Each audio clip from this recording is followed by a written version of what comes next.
Support comes from Troy University's Trojan Cafe, offering handcrafted Starbucks beverages and a wide assortment of meal and snack options.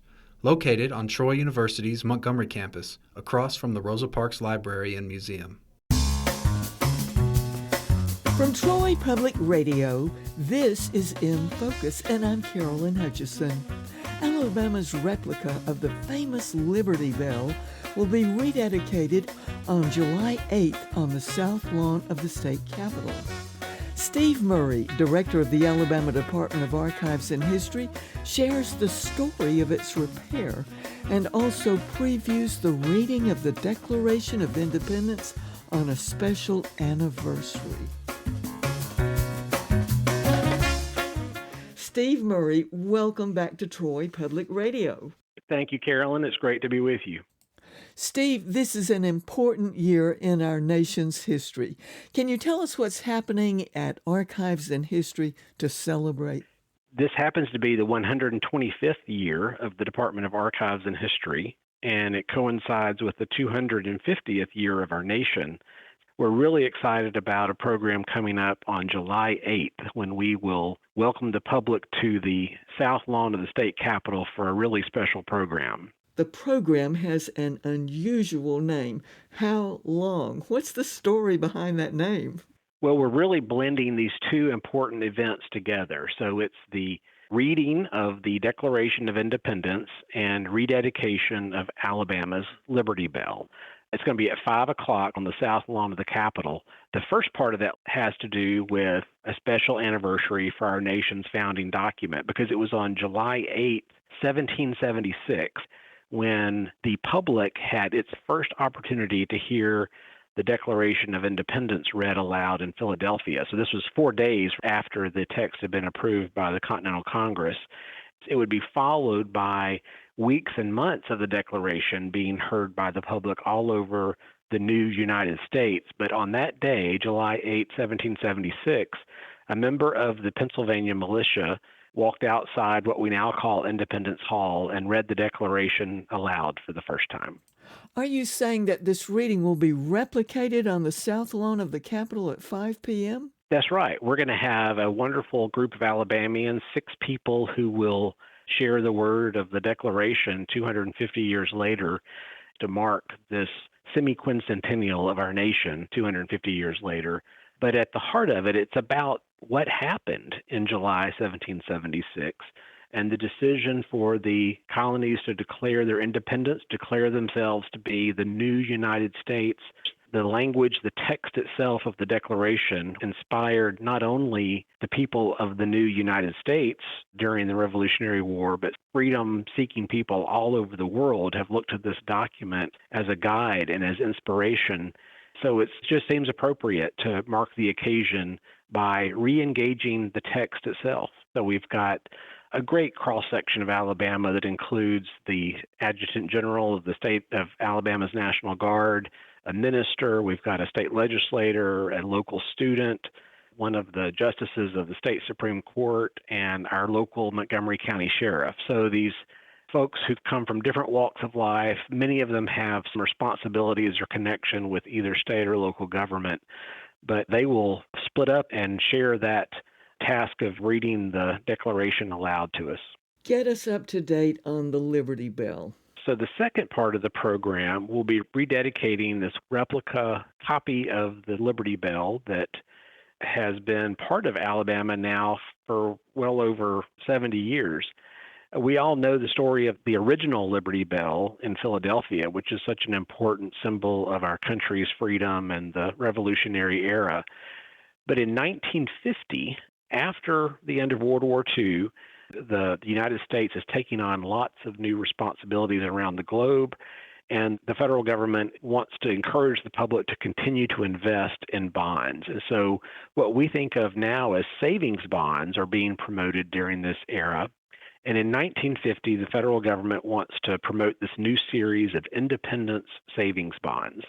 And what better symbol to represent that kind of campaign for independence bonds than the Liberty Bell? And the U.S. Treasury Department worked with some major companies around the country to fabricate very precise copies of the original Liberty Bell in Philadelphia to send one to each of the states and territories. And so Alabama and all the other states and territories received theirs in 1950.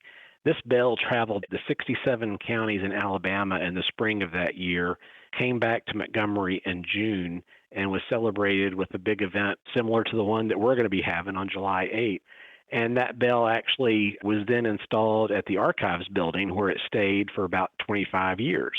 When was it moved? Fast forward to the United States bicentennial in 1976, and the bell was moved to the south side of the Capitol, where it's been ever since then. Thousands of Alabamians, and especially school children, have walked by it and had their class photos taken with it.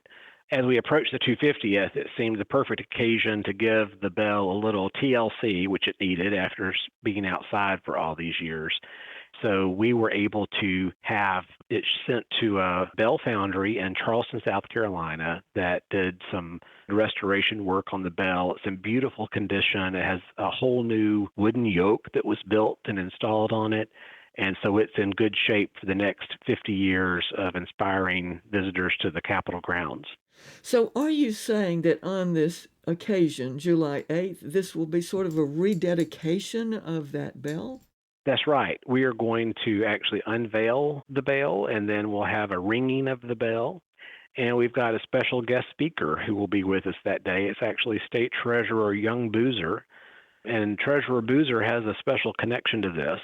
In 1950, his father, who was also named Young Boozer, was a U.S. Treasury Department official in Birmingham, and he was involved in this independence bond drive and had a role in bringing the bell to Birmingham. So from 1950 to today, we've got the father who was involved originally, and now the son, Young Boozer, will be involved in helping us to unveil it and celebrate the Liberty Bell. Steve, how did the crack come about in the Liberty Bell?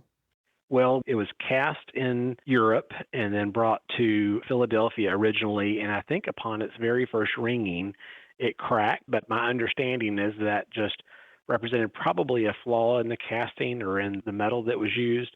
That original bell was melted down and recast into yet another bell, and upon its ringing, cracked again. And so then they decided there's a pattern here, and so they set that bell aside, and it's really just functioned as a wonderful symbol to us ever since. And the Alabama bell and the bell that you can also find in many other state capitals are precise copies of the original, except the crack. They did not try to replicate the crack in the bell, but they have a beautiful tone when they're rung, and so we're looking forward to marking this great anniversary with the ringing of our bell.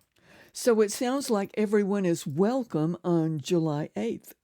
That's exactly right. So this is going to begin at 5 p.m., and I haven't mentioned that these events are taking place nationwide with the reading of the Declaration, and to try to get as many Americans as possible engaged in hearing the words of the Declaration at the same hour. So ours will be at 5 p.m. July 8th. We will keep this to under an hour. We'll have water available and shade for the public. Be part of this important commemoration, and hopefully it will initiate some wonderful discussions among families and the opportunity to reflect on the founding principles of our country. So what's the website so that your listeners can find out more? Our website is archives, with an S at the end, .alabama spelled out .gov. So archives.alabama.gov. We're on Facebook and Instagram, and we do have some really good air conditioning. So the summertime, it's a great place to visit. And we're open Monday through Saturday, 8:30 to 4:30. And admission is always free. Thank you so much for your visit today and the preview of July the 8th. Thank you, Carolyn, so much. We appreciate your interest and your listeners. That was Steve Murray, Director of the Alabama Department of Archives and History. More information can be found at the website archives.alabama.gov. Thanks for joining us for In Focus, which is a podcast wherever you get your podcasts. I'm Carolyn Hutchison, and this is listener-supported Troy Public Radio.